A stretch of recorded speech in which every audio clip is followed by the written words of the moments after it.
This episode is brought to you by Marqeta. When it comes to your payments provider, you can't afford to compromise. Marqeta's modern payment solutions flex with your business without the trade-offs. Stable and agile, secure and innovative, scalable and configurable. If they say you can't have it all, don't believe them. Your business demands more. Choose a payments provider that delivers more. Choose Marqeta. Visit marqeta.com/Spotify to learn more.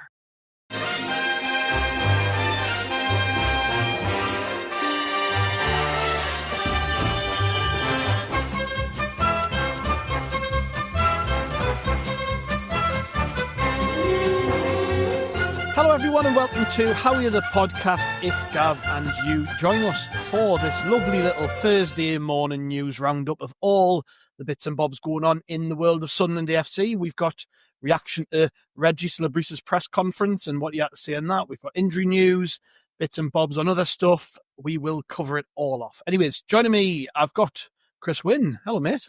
Hello again, Gavin. Yes, back again. We've had a busy week, haven't we, mate, with these podcasts? There's been loads going on. It's always busy in the world of Sunderland, isn't it? That's it. You've got to speak to Gary Hours, which if people haven't heard that one yet, make sure you listen back to that. Gary Hours, who obviously played 300-odd games for Sunderland, 100-odd times for Bristol City, and currently is their match summariser for BBC Radio Bristol, I believe, if I've got my details right. So that is an insight that we couldn't pass up on. Yep, and, I get all self-indulgent and start talking about playing Manchester United in 1990 and beating the Mags in the playoffs and all that sort of stuff. So there's all of that old stuff mixed with previewing the game. So, yeah, absolutely fantastic. I mean, he's always on form and I'm not surprised he works in the media on BBC Bristol. So, and I think he's going to have some crack with Gary Bennett when they catch up for the game. So that should be good. We've just allowed you to sort of relive your youth through this podcast the last month or so. You've interviewed virtually everybody that had any sort of part to play. But anyways, news. So, I mean, we should probably kick things off just by briefly touching on the news that Carlton Fairweather has sadly passed away from pancreatic cancer. I mean, awful news. It was only, a month ago that they did that whole tribute to him at the Stadium of Light, where he came out onto the pitch with his family and the players all wore shirts and stuff, just to pay a bit of a tribute to him. But probably a name for a lot of fans who they're not really aware of. But, Carlton Fairweather, somebody who's been in the background working at the club for a long time now. He's been involved with, the academy teams, the under-18s, the women's team, which he took for a while. Just somebody who's been around the club for that long that you probably won't find somebody who hasn't had anything to do with him over the years. Even Dan Neil had paid a tribute to him, a bunch of players who've been at the club from over the years, ranging from John O'Shea to George Honeyman, all these types of people. They've all had their say on Carlton Fairweather because he was just such an illuminating figure around the club. And like I say, not somebody us as fans probably get to see that much of, but when you just see the sheer volume of tributes from ex-players and coaches and staff and stuff, I mean, it's hard to ignore, isn't it? And it's just sad news. It is. And like you said, I haven't seen too much of him, but it's funny, it's a name that you've just always seen associated with the club. And, in the kind of modern age in football, I think it's a huge compliment to what he's like that he spent 22 years at Sunderland. Mm-hmm. It's kind of a ruthless industry, really, and I think that tells you a lot about his character, that no matter how many changes the club went through, whether it was ownership or managers or whatever it was, that he always stayed at the club. I mean, 22 years. I was thinking, when that I was kind of 2 years into university then, and he joined the club at the age I'm at now. So to last that long, I mean, it's a testament to how good he must have been just in and around the place, and good at his job as well. And it's just tragic news of how it happened and how quickly he passed away after the news came out that he was ill. So yeah, really sad news. And obviously it was the first thing on the press conference, wasn't it? Yeah, and obviously the manager reiterated just how important he'd been around the club. So, yeah, fingers crossed the club are able to pay tribute to him again in some way, because obviously a fantastic servant to Sunderland, and very, very sad news. You touched on the press conference there, so we'll dive straight into that. Régis Le Bris was defiant, I would say, ahead of the Bristol City game, and he's been asked about this a lot recently in terms of I think people just kind of want him to reveal his whole strategy for how he's actually tackling things. We have an idea of what the strategy is, but nobody's outright said like, "Oh, Régis, tell us exactly what you're going to do over the next couple of weeks." And in typical Régis fashion, he just smiled and laughed and didn't really want to give too much away. But I think he was very defiant. There were a number of questions around, really kind of asking him, can you kind of justify why you're doing this, why you're rotating so much? And in a very un-Mackem fashion, because he isn't a Mackem, of course, Régis Le Bris just stayed very calm, and he seems so focused. And we've talked a lot about this. We talked about it last week when we were chatting about his general attitude, but he's so calm, isn't he? He's all in on whatever he's trying to do. And whilst, Sunderland fans are dying to see maybe something a little bit different, or some Sunderland fans, I should say, are dying to see a different strategy, he's all in on his plan, which I'm sure is backed by the sporting director, the coaches, and I'm sure the players are on board with, if they're being given the opportunity to rest and recuperate, they've got to be fully on board with what he's doing. And that's basically what he said. We've got an opportunity here. We're taking it. We're going to rest and recuperate. We're going to get people fit. We're going to give time to players who need it. And that's what we're doing. And if people don't like it, I don't think he cares, does he? No. Well, you say he's he's an adopted Mackem already, I reckon. Yeah. Especially if this season turns out the way we want to do, he's a Mackem full stop. I don't think he's got any choice in the matter. But it was strange seeing him in the press conference, because I haven't seen him that relaxed for a long time. But you're right in, if you listen to some of the statements he made. Like you said defiant, and I think that's a perfect word to sum him up, because there's been so much debate about this. Does he go for momentum? Does he go for keeping players fresh? And he spelled it out as clear as he possibly could. There was a few kind of statements he made in it. One was almost right at the beginning, where he said the main objective is clearly 2 games in the playoffs, and we have to be ready for these fixtures. And then twice, I think he said, he talked about the Lefebvre possibly could have started against Swansea, and then the result might have been different. But then he followed that up by saying it's not our main purpose. And then again, when he was talking about, being a kind of a long season, he then reiterated that we need to be in the best shape as possible, and this is our main purpose in terms of getting promoted. And he kept kind of repeating the same things over and over again. And basically he almost said, yeah, look, these games are almost meaningless. And just to put that message out there, and reiterate so much. And I think he did this in the previous press conference as well, talking about, he kicks off, or he certainly kicked off the last 2 press conferences by saying, when these questions have come up and saying, results are a bit shaky, how are you going to finish the season? And he keeps reiterating, we're proud of what we've done. 76 points, 4th in the league, and very, very calmly though. He's not, kind of banging on the table about it. But his response to some of that is, look at where we are. We're in a good place, and our objective is still there. We haven't lost anything. We haven't kind of, we've been 4th for quite some time now. I think everyone's kind of accepted for a good while that we're going to be 4th, and we've still got that to come. And we're saying, why are we down? Because we haven't failed in any objective yet. Yeah. Well, we haven't. And obviously, people will point to recent performances and say we haven't been swashbuckling, we haven't been blowing teams away. But I've just been doing a bit of digging around before we started recording. And in the last 8 games in the form table, we're 6th in the league. Above us, we've got Millwall, who we've beat in that period, but we're 6th in terms of form. We, prior to Saturday, had kept 3 clean sheets, won 2 games. We beat West Brom away, and they'd only lost twice all season at home, and had never lost to any of the other top 4 teams in that period, in the whole season. and we beat Millwall, who I mentioned before, and we got a draw away at Norwich against a team who are the second highest scorers in the league.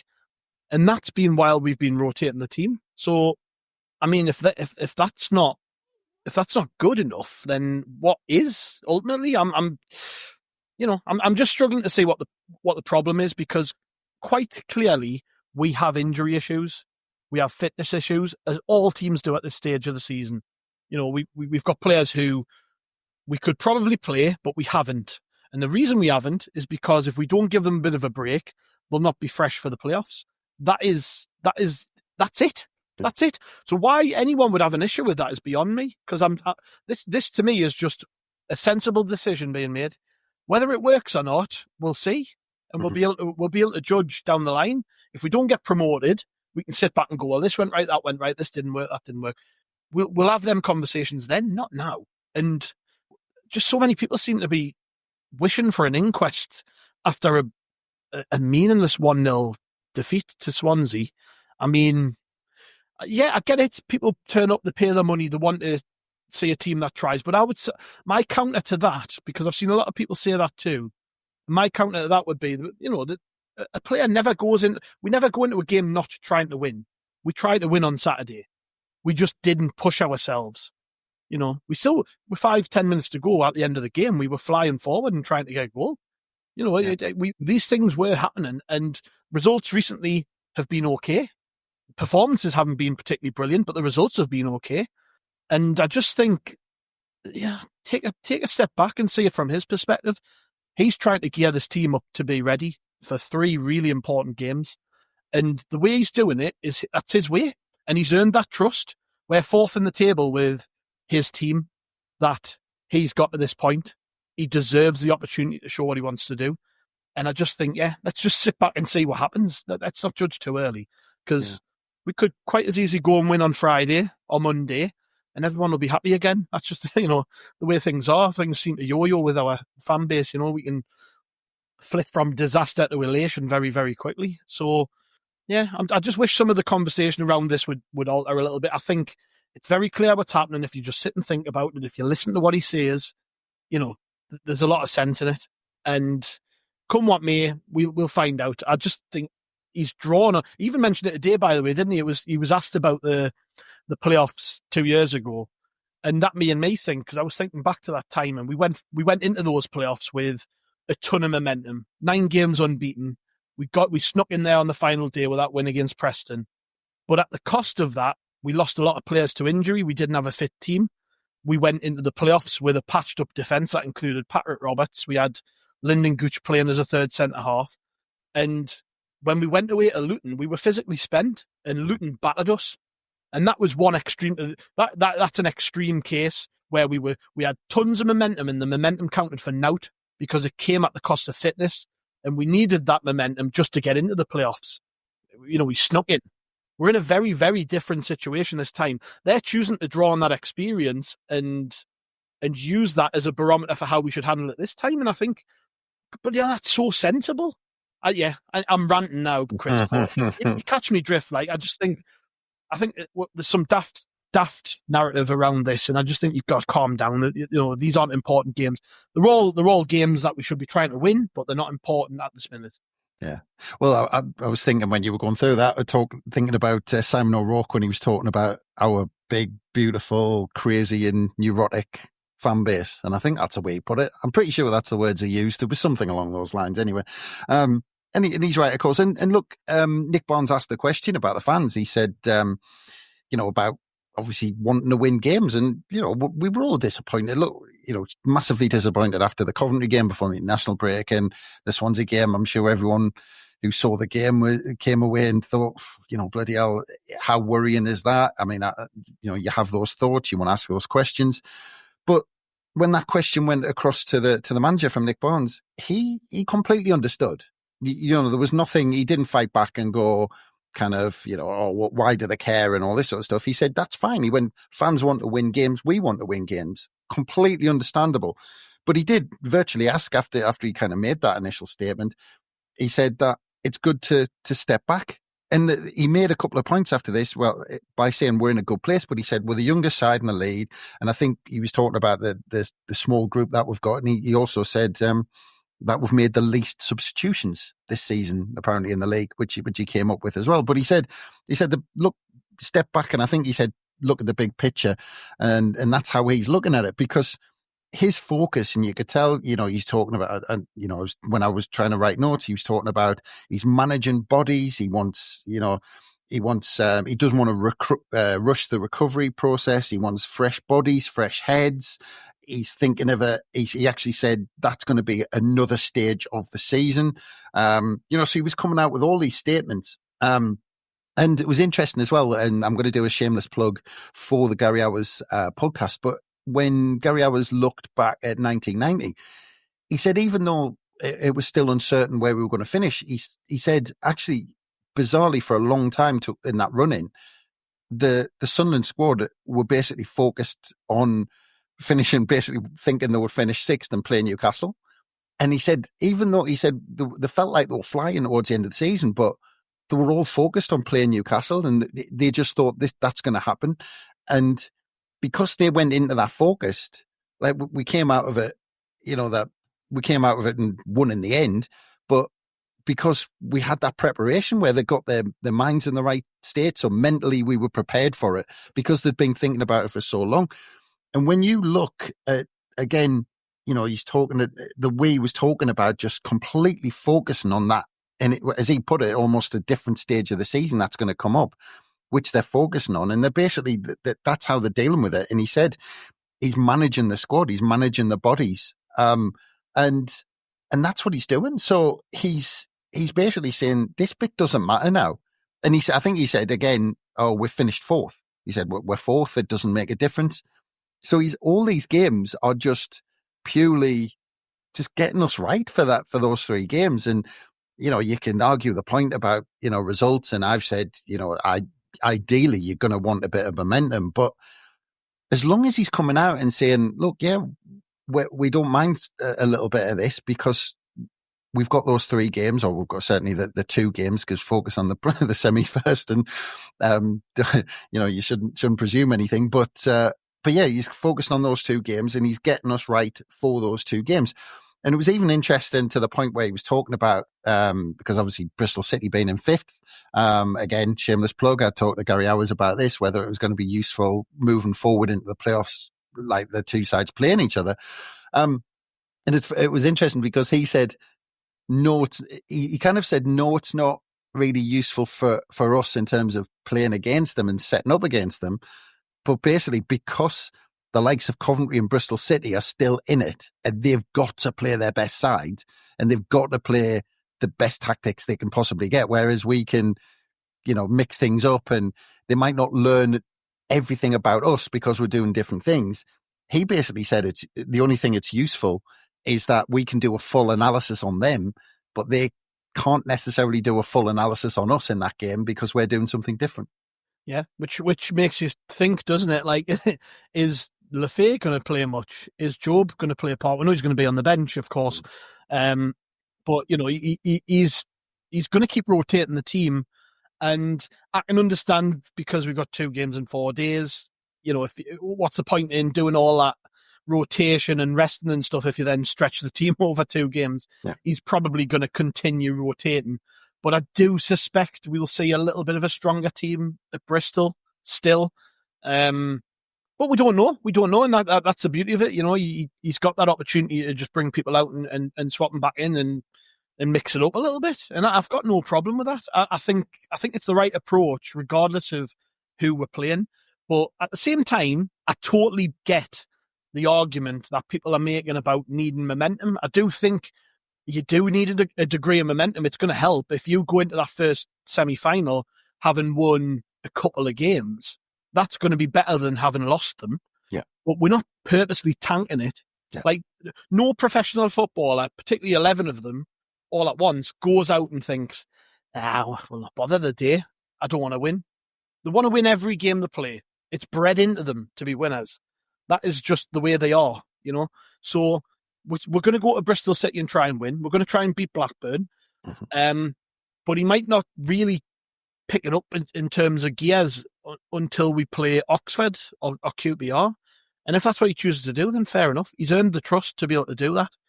So, these press conferences to me recently have been a lot more interesting than perhaps some of his earlier ones, because what we're actually seeing is a very, very calm person holding his nerve, explaining what he's up to and why he's doing it. And if people, and he basically said, I think Nick Barnes actually asked him, something along the lines of people are disappointed with the recent level of performances. And he basically turned around and said, well, that's fine. If that's how they want to feel, they can feel like that. They can feel disappointed. If they don't want to feel disappointed, that's fine too. He's genuinely not bothered. His ability to completely remove emotion from his decision making is one of his biggest strengths, I think. And look, time will tell if this is going to be the right thing or not. But he's not an emotional, reactive person. So if we lose on Friday, you're not going to then see him throw every one of his best players in on the Monday. And the other thing I'd like to add, by the way, when we're talking about this rotation, he's still starting Patterson. Hume's played every game, despite apparently carrying an injury. O'Nien's played every game. Meckham's practically played every game. Dan Neil's played every game. Rigg's practically played every game. Roberts has practically played every game. Isidore has started the last 3-4 up front. We've rotated, but we've still maintained the core of the group. We what we've done is we've rotated the ones who actually need it. That's the difference, with the exception of Hume, who we can't really afford to rotate at the minute. But he's playing some of his best football, so you do have to stand back a little bit and think, well, he seems okay. So yeah, I mean, an interesting press conference for once, and I just think the message was clear. Be calm. It's going to be okay. Yeah, well, that's it. But, and again, just on this kind of line of preparation, there was a couple of things about that. Obviously, as you said, he was talking about over this Easter weekend. And it's funny because actually Easter weekend traditionally, has been a massive weekend, and it will be for the clubs, fighting for the playoffs. I think you sent a message earlier, when we were chatting about it.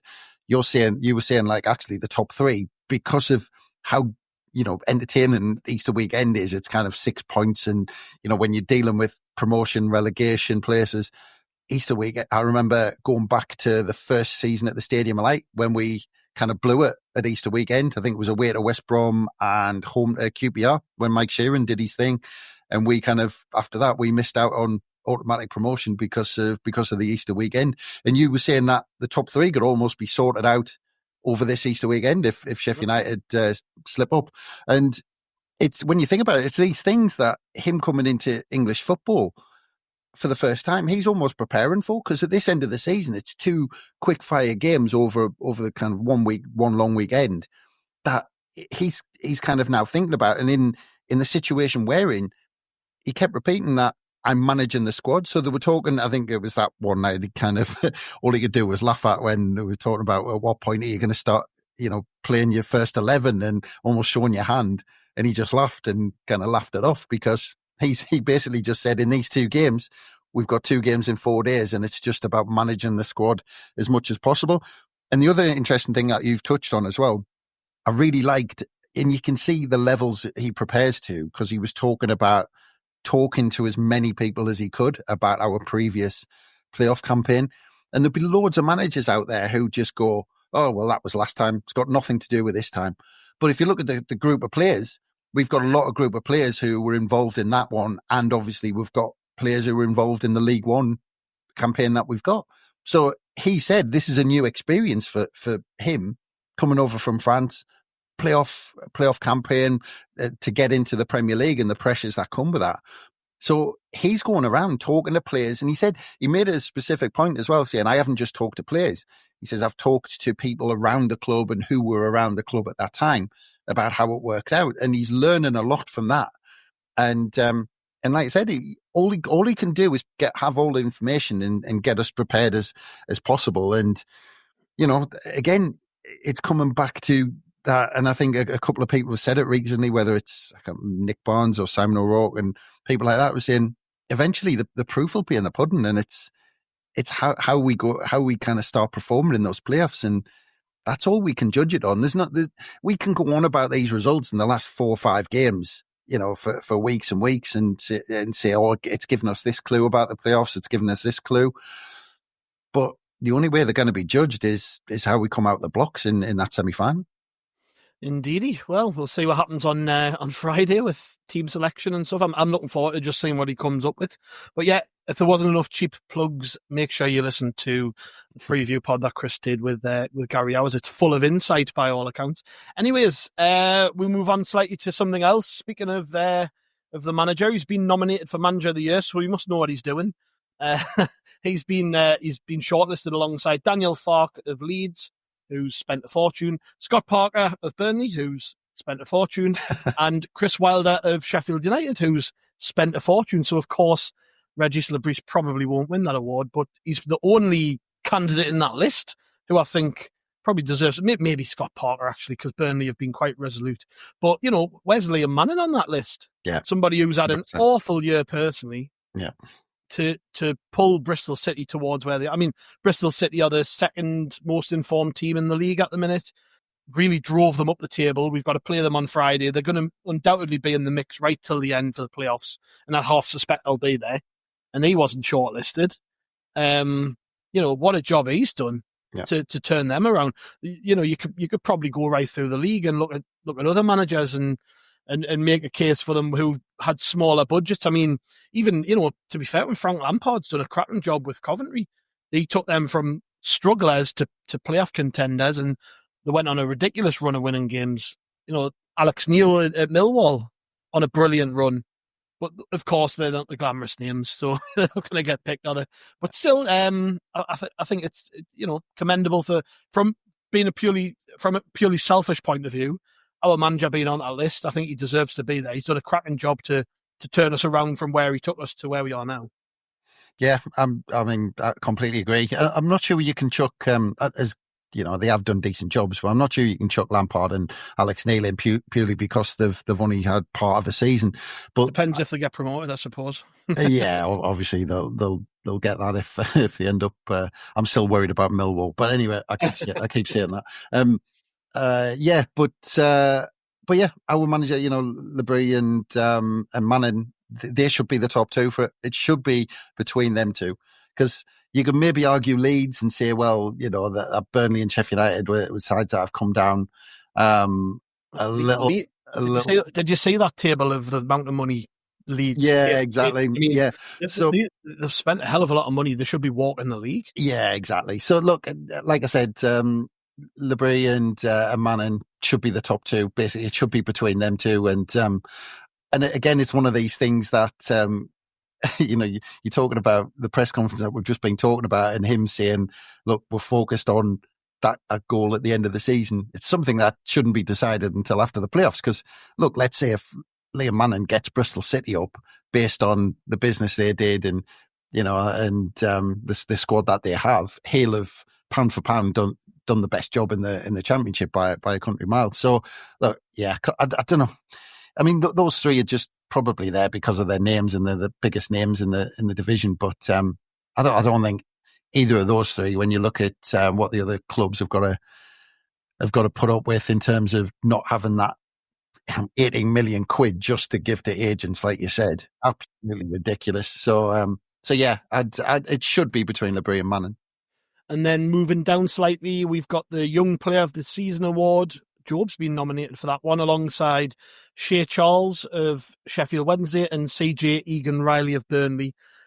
I mean, if you want clicks, you're probably going to give that award to Jobe, aren't you? But for me, as much as I think Jobe's been a brilliant player this season, it's hard to look past Egan-Riley at Burnley. I think when you look at the fact they've conceded 13 goals all season in the league, and he's been an ever-present pretty much in that defence. You've got it would be tough, wouldn't it, to give it to anyone else? But it depends on what I don't know how these things are voted for. But if you want social media clicks and things, Jobe's your man. So what do you reckon? Do you reckon he'll win that one or not? No, I don't think. Well, never say never, because, like you said, if they want the clicks and stuff, if they want the profile, then yeah. But I mean, the lad from Burnley, I mean, absolutely ridiculous. Seven goals conceded in 21 away games this season. I mean, 13 overall, but 7 in 21 away games is absolutely ridiculous. And the way they're set up and how they've defended, and I mean, it's not everyone's cup of tea, but yeah, to do that, to be involved in a season like that as a young'un, he's got to be up there. I mean, Bellingham's been brilliant. I mean, he's had a couple of spells out, which probably goes against him as well. I'm not sure how many games the others have played who were up for it, but yeah, that might go against him. But you don't know how much his name counts for in these things. But he has been fantastic. He deserves to be there. Absolutely on merit. I've said a number of times that at times this season he's been one of our best players. And when he's not in there, bloody hell, you know about it. When he's not in the centre of the park for us, he's a massive miss. The way he's read the game this season has been unbelievable. And again, I think, repeat myself, what I said earlier in the season about Bellingham is, you've got to remember as well that I think this is his first real season where he's found himself as a player. And a part of that is, you could argue, mismanagement at Sunderland, because I think originally we were going to play him in the hole behind the striker and be that kind of support man and be the point person on the press and that attacking midfielder.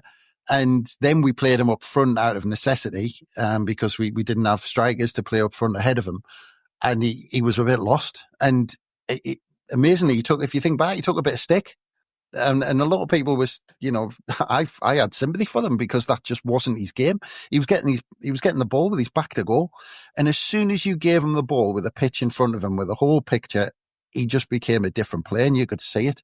And now he's that player who, when teams are trying to play through us and play that pass, he steps in even before the opposition player knows he's going to make that pass. Jobe's already stood into the space and he knows where that pass is going to go. The amount of times he's made an interception in our half and put us on the attack this season, and that's his game. And he's at this level, at that age, he's absolutely fantastic. And I'm quite convinced that regardless of what happens next season, he's not going to be at the club. So he's going to move on, and like the Bellinghams have, they've got their careers planned out, and I think he's had his time development at Sunderland, and he's ready for the next step, whatever that's going to be. But whatever that's going to be, they've already got it planned out. So I think at the minute we're lucky to have him, and I'm just hoping he's firing on all cylinders for the playoffs. Yes, and an award I never knew existed, EFL Championship Apprentice of the Season Award. Chris Rigg absolutely nailed on to win this, because the other two lads who've been nominated are checked. One's played 3 games and one's played 8. Right. Ronan Capaccio, who plays for Cardiff City, and Suleiman Sidibe, who plays for Stoke. So if Rigg doesn't win that, it's a fix, because he's played 40-odd games in the Championship this season. So yeah, I think he's nailed on to win that. Not really much I can say other than that, because I've never seen the other two lads play, unless they're absolute world beaters. Then I'm not so sure. But a strange award, isn't it? Because you've got Young Player of the Season, then Apprentice of the Season. Is that just to, I don't know what that is. Is that just to get more tickets sold for the do on the night, or what? Yeah, ridiculous. I don't know.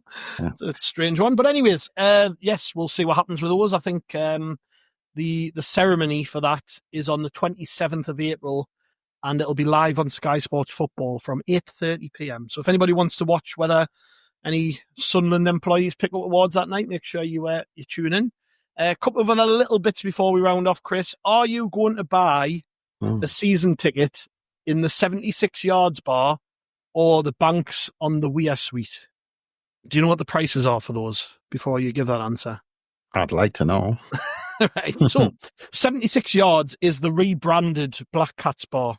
And there's been a bit of controversy over that, because I think people who've had season tickets in the Black Cats bar have not really had any say in the matter, but it's an improved premium experience, as the club are calling it, at the Stadium of Light, managed by Tommy Banks, who is a Michelin star chef, 2 Michelin stars. And the Black Cats bar the rebranded one, which is now called 76 Yards, which is apparently based on the amount of shipyards which were on the weir, which is quite a nice touch, I guess. They've gone from £830, which is the price of an adult's Black Cats bar ticket, to £1,695 plus VAT, and that's only based on staying in the Championship. They've said they will be repriced if we get promoted.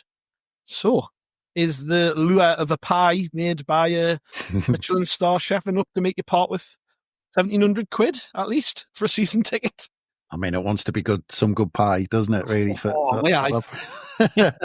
I mean, to be fair, though, I mean, look, never been one for that. I mean, Roy Keane mentioned that it's like Uber prawn sandwich brigade, isn't it? I mean, you want a few beers before the game, you want to take your seat, and then you want to go for a few beers after, and that's it, isn't it?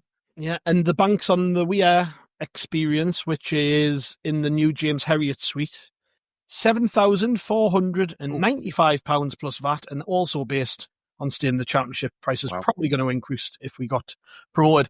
That's really for business types, isn't it, who like to show off a bit. It's not for the irregular fan. It'd be nice to get invited in, though, so if anyone from the club's listening, you're going to have a taste that night. I'll not turn a free ticket down. I'm sure Chris won't either. We'll have your free pie or whatever it is. But yeah, I saw that and I was like, bloody hell, we must be going up in the world. Fair play to David Bruce, actually, on that side, being serious. The commercial side of the club has taken a bit of a turn for the better, hasn't it? And the guy who is heading all of this up, Tommy Banks, again, no idea who he is, but apparently he's a Sunderland fan, Michellin star chef. If you've got the money, why not, I suppose? Yeah. Won't be me, though. I'll stay in my cheap seat in the southwest corner. Well, you'll never turn down any free grub if it's offered, will you? If you get a ticket offered. No, well, it's needed, isn't it? You've got to have that side of the club. I think for the majority of fans, they'll not be, they'll not have much interaction with it unless, get some free tickets from people who are involved in business or out like that. But I think, like I said, I mean, look, it's a different way of watching the game, but I think for the majority of people, it's they'd rather be in amongst the crowd and on the concourse having a pint at half time and all that. Well, I saw someone talking about introducing Guinness all around the concourse, and I'm more interested in stuff like that. Well, there's no way that those bar staff could pour a decent pint of Guinness, so that's a waste of time. Last little bit before we go, Lincoln City goalkeeper Isaac Allen, according to Sunderland Echo, is on trial with the club this week, and he's highly rated, being a part of some of their first team squads this season in the EFL Trophy. Not a name I've ever heard, but yeah, looks like we're hunting around for players for next season, because obviously there was the story earlier in the week about the left back from Crystal Palace who played at the weekend. He's also a trialist, so it seems there could be more in the club at the minute. I mean, the under-18s game got called off on Tuesday, obviously because of the news that we found about Carlton Fairweather. But it would have been interesting to see if in that game maybe there were a couple more trialists involved and stuff. So looks like the club are getting ready for next season on that front anyways, because sadly, under-18s, under-21s, come the summer, a lot of those players are going to be released, and we're going to have to think about what we do next year. And yeah, I imagine it's just that. Anybody promising that we can pick off from Cat 2, Cat 3 academies, because we're allowed to, being a Cat 1 academy, I'm sure we'll do it. And let's see how the lad does. Might be the next Sunderland number 1 once Patterson leaves. You never know. Yeah, well, it's good to hear actually, because again, another shameless plug for the Gary Hours pod. But he's very. You need to introduce a counter for that. I think that's fine. Just get like a little thing or something. Nobody will need to listen to it soon because we've gone through the whole thing anyway. But he's very plugged in terms of recruitment, because he deals with development in the National League at the minute, and he's worked in recruitment for quite a few clubs. And he said he's seen it at close hand in terms of how those Premier League clubs work. And he did mention that the likes of Brighton and Bournemouth move quickly in terms of recruiting young players and getting them in on trial and things like that. And he said, we're talking about the Tommy Watson, and the overarching message was basically that he might have gone to Brighton, but there'll have been a number of clubs watching him in our youth teams and in our academy teams for a number of years. He'll have been on the radar for lots of clubs. This thing hasn't just been somebody hasn't just plucked Tommy Watson out in January and go, oh yeah, he's a good player, let's go in for him. they'll have been watching them for 3 or 4 years. And he said it's like that. He said, every Premier League club are right across all the young players. And you'd like to think we're the same and that we're moving for these players. And I think with all the competition you've got, with all these clubs trying to work in this way, there's a lot of competition. So you've got to move quickly, and you've got to sometimes take risks and say, right, we'll actually go for them, because otherwise, if you miss out, if you take too long on a player just trying to decide, you lose out, and he goes to a bigger club, and the rest is history and all that. So yeah, it's just good news that we're in and around it, and that clearly we're doing our job on the scouting side. Yes, indeed. Well, we will be back with a reaction pod after the game on Friday. I think I've got Bomber and Johnny joining me for that one. And then on Saturday, we're sitting down with another Sunderland legend, Gordon Armstrong. He's going to help us review that game, or he's going to help you and Martin at least. So we've got plenty coming up over the weekend. We've also got a Blackburn preview, which will probably go out on Sunday. And then Monday we play again, so there'll be a reaction pod on Monday. So we'll have a podcast every day over the next 5-6 days at least. I mean, it's been the case for over a month now, so hopefully everybody's still enjoying it. As we've done about 10 cheap plugs for the Gary Hours pod, we'll do another one here. Make sure you listen to that before the Bristol City game. Like I said before, somebody who's right across everything on Bristol City, but also a genuine bona fide Sunderland legend who played over 300 games for the club. So one you must definitely catch up on. There's also the news roundup that me and Johnny did earlier in the week.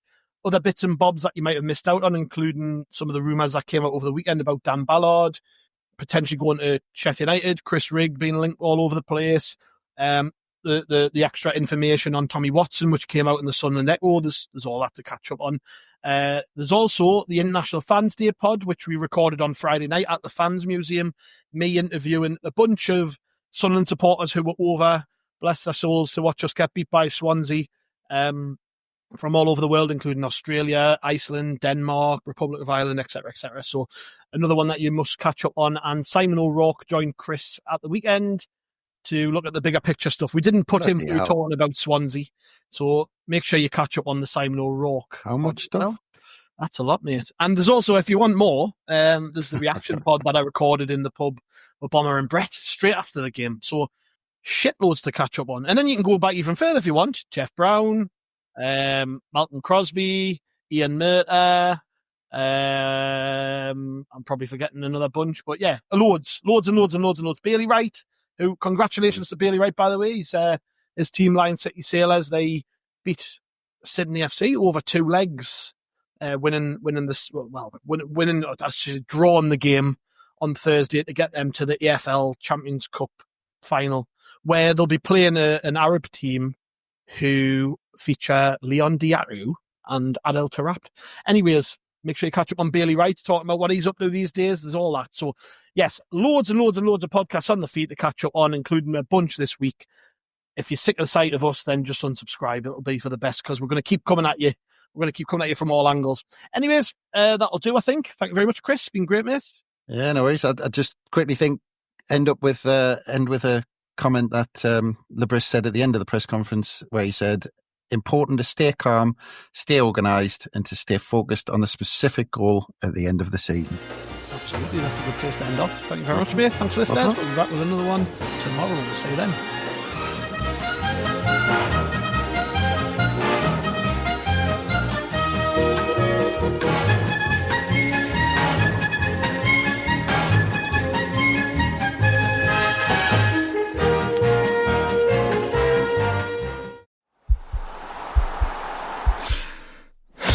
This podcast is part of the Sports Social Podcast Network.